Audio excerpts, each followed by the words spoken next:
Hi, welcome back, or welcome if you're new. Today we are going to talk about what it's like to be a sibling of somebody that is neurodiverse or, um, yeah, I just lost my train of thought. Anyways, we're going to talk about what it's like to be a sibling. What are the challenges? What can we do to help? What do we need to be aware of as parents? And you're going to learn my own personal story on this. Welcome to the Autism Diagnosis to Confident Mom podcast with Kira from Kira Brown Coaching. I'm a mom of neurospicy kids and a life coach. I'm here to share real tips and support to help you feel confident as a parent. So I want to start off with a story. The other day, my kids and I, all of my kids, all four of them, and I were sitting in a Taco Bell eating a quick dinner before a school concert or something. I don't remember what we were doing. Probably a 4-H meeting since Dad wasn't there. But anyways, they said something about a favorite child. And I was like, I don't have a favorite child, like you do as parents. And somehow it turned to, if I had a favorite, who would it be? And all of my children said my autistic child, except for the autistic child. I don't remember what he said, but and I've been thinking about that a lot. I mean, that happened a few weeks ago, and I've been thinking about that a lot, and why they might think that the autistic one is my favorite one. I know I've talked about this some in the past, but right now is kind of a hard season for my autistic child and I.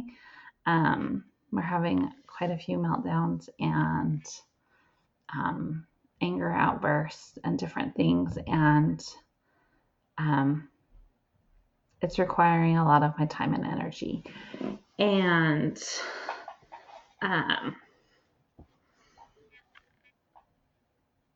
so they think that's the favorite. And I was talking about it with my husband, and I think they are confusing the time that I need to spend with him into favoritism. I must like him more because I spend more time with him. So I wanted to just talk a little bit today about how siblings of neurodiverse kids can feel, how they probably feel. And let's just go over that a little bit because it's something that I hasn't been on my radar until that conversation the other day.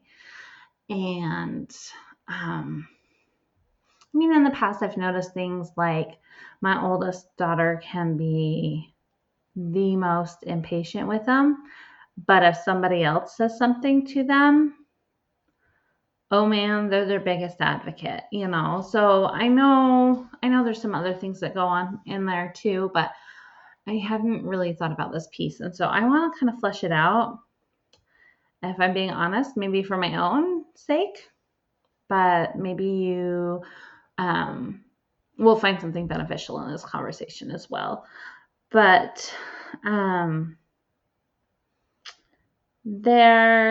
there's kind of this quiet truth that happens when we have neurodiverse kids. And when one kid has a higher need, other children often learn to have no needs. I didn't come up with that. That is something that I found online.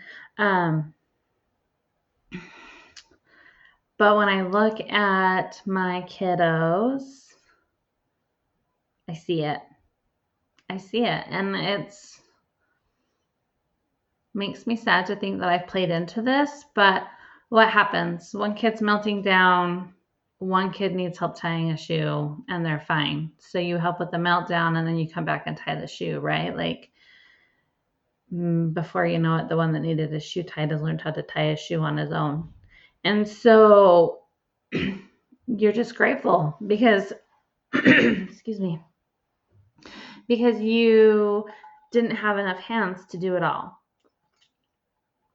So it's just something that kind of naturally happens. But I think that can bring up some emotions in these siblings, right? So they can have deep love and loyalty, but then they can also feel resentment. And I think that's what I was seeing in my kiddos when they were saying that they weren't the favorite child. Um,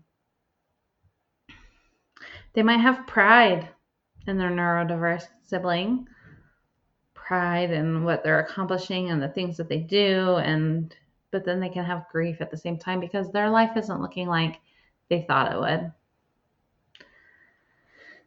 They didn't think that maybe mom and dad both can't be at events because a neurodiverse kid needs to stay home, or maybe they didn't think that their life would include meltdowns and yelling and screaming, extra hitting, being snapped at over ridiculous things. And so there's grief there that comes with that. So they can have pride and grief. They also have maturity. These kiddos that are siblings to neurodiverse kiddos, they have a lot of maturity. They have to grow up faster, but in that maturity, there's also loneliness. They can be mature and lonely at the same time. And this is pretty normal, but I think it's something that these kiddos don't talk about a lot because they don't realize that they can have both of them and that it's okay. That's just part of being a human. So we might normalize that with our kiddos. We might talk to them about having both and feelings. We talked about kids maturing more quickly when they have a neurodiverse sibling or siblings. And part of that happens because they learn to become the easy one. They learn their little nervous system sense the ruffles in the water, and they learn that if they become the easy one, then it creates less for them in their lives. I'm trying to think of an analogy to use here, but there are already waves in their nervous system from what's going on with their neurodiverse siblings, whether that be meltdowns, whether that be a lack of understanding or social situations. But they learn really quickly if they say something, then maybe those waves become bigger. And so they just become the easy one and they just go along with the flow because it makes everybody's life easier. And they learn that really young, and it just is, it's what happens. They also learn hyper independence. They can do things on their own. They just learn to do things on their own because mom and dad are preoccupied with somebody else. They also learn emotional suppression. They might feel angry, or they might feel hurt, or they might feel what's the word I'm looking for? But like with my kiddos not feeling like the favorite, so they're feeling left out maybe, or they just learn to like suppress those emotions, to push them under and not worry about them, because if we worry about them, then we cause more waves in our family life ocean and it causes more problems. And so they learn to suppress their emotions. And they learn from being praised for coping instead of being cared for. So when they handle things well, I might say, thank you for not causing us think about things and going with the flow. That is praising them for coping. While we highly appreciate that as parents, we're praising them for suppressing those emotions, for going with the flow, being the easy one, doing things on their own. And it's so hard to think about because that's what we need, right? Like we have more demands on us as parents than we have time and hands for and mental and emotional capacity for. And it just happens. It just happens, and it's not anybody's fault. These are adaptations that they make to survive. Their little nervous systems have learned safety means not adding to the load, not adding more waves to the water. And so they're just adaptations their bodies make so that they can survive. Many siblings don't ever remember choosing to grow up fast, but their bodies just do it. It's just kind of a natural thing.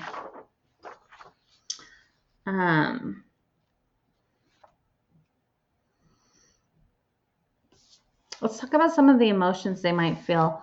They might feel love and protectiveness. Oh my goodness. My siblings, to my neurodiverse kiddos, love and protect their siblings like it's nobody's business.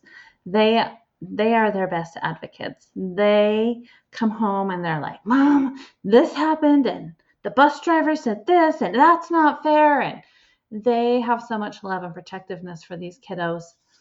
But at the same time, they have anger.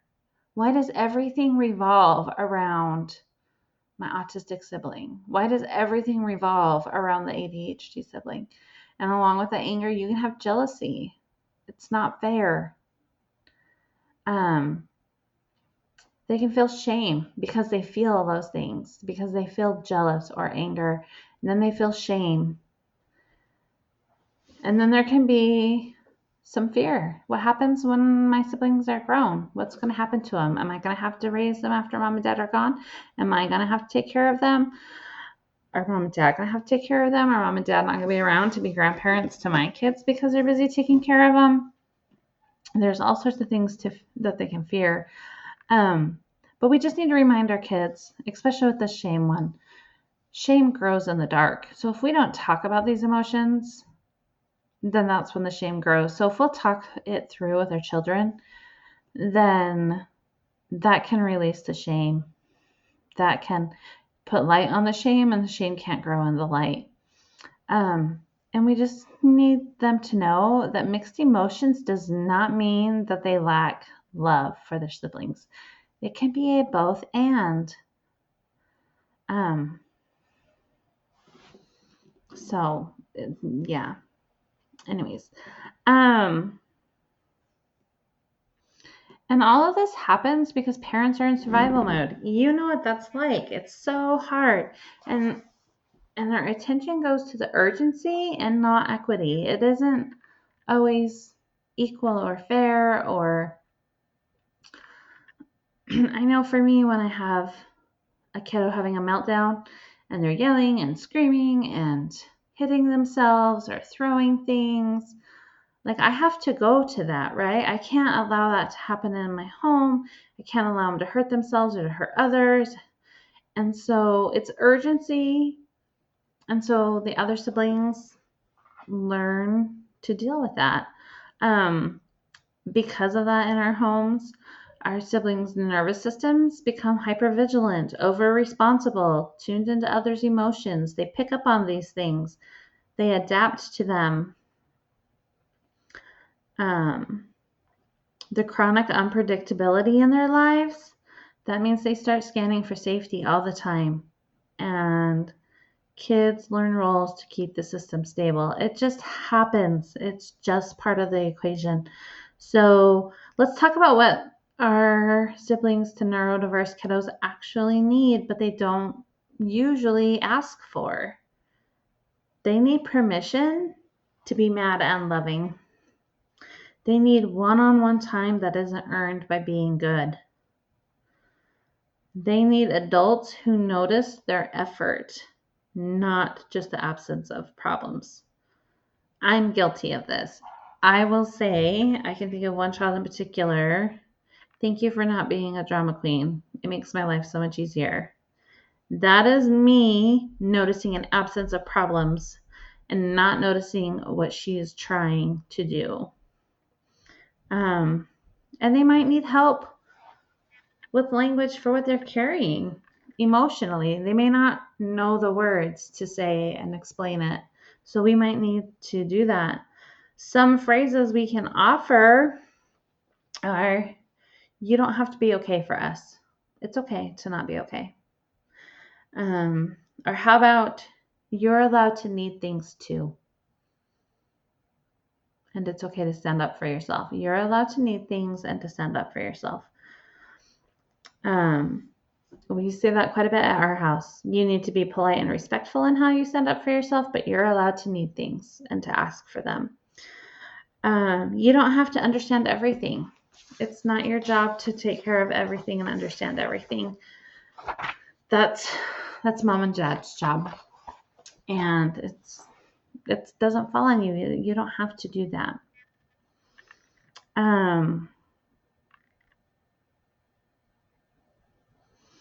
If you are a sibling to a neurodiverse kiddo, you didn't imagine this imbalance. It's real. It's there. And you weren't too sensitive. And your needs didn't disappear. They were just postponed. These are things too that we can go over with our kiddos, that it's there. It's real. And it doesn't make you sensitive. It doesn't make you bad. And that you still have needs. They just might have to get postponed every once in a while, but we will still address your needs. But I want to focus on this. Remember that siblings of neurodiverse kids often develop deep empathy, very deep empathy, a strong intuition of what's right and wrong, and leadership and advocacy skills. Some of the best advocates are those who have grown up with a high needs child. So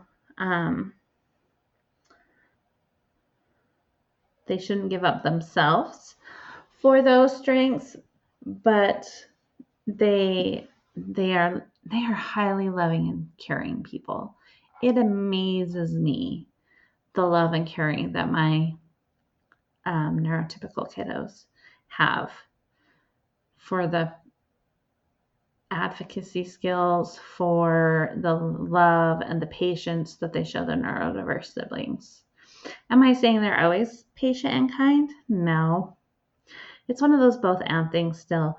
But it is so deep there, and they get so excited when they do something great, and it just is so amazing. So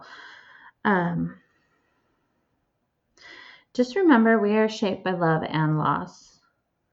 Both deserved to be named. And so let's just talk about that with our kiddos. What is good? What is bad? What is hard? What is great? It's a both and it's not bad to have both and. That's the human experience. We have both negative and positive emotions. So keep up the good work. Check in on your siblings to your neurodiverse kiddos. See what they need from you. You're doing better than you think you are, Mama. Keep up the good work.